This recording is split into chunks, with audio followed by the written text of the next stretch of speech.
હું તમને સમજાવી દઉં કયા કયા ડોક્યુમેન્ટ જોઈશે.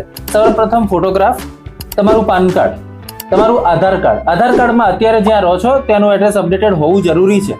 આના સિવાય તમારા બિઝનેસ પ્રૂફ જેમ કે પ્રોફેશનલ ટેક્સ, જીએસટી રજિસ્ટ્રેશન અથવા ઉદ્યમ, આ ત્રણમાંથી કોઈ બી બે હશે તો ચાલશે. ઉદ્યમ કમ્પલસરી છે. મોરઓવર ઇન્કમ ટેક્સ રિટર્ન તમારા છેલ્લા 3 વર્ષના તમારી પાસે હશે જ. આઈટીઆર મતલબ acknowledgement, competition, profit and loss, balance sheet, schedule અને ઓડિટેડ હોય તો ઓડિટ રિપોર્ટ પણ, અને 26AS.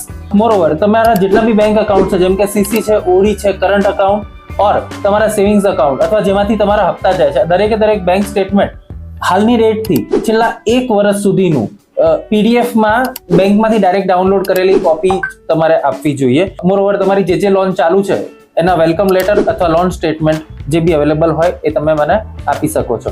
પ્લસ આમાં અગર આપણી લોનની અંદર પ્રોપર્ટી એટેચ છે જેમ કે હોમ લોન, મોર્ગેજ લોન, તો એમાં પ્રોપર્ટીના ડોક્યુમેન્ટ બી જોઈશે.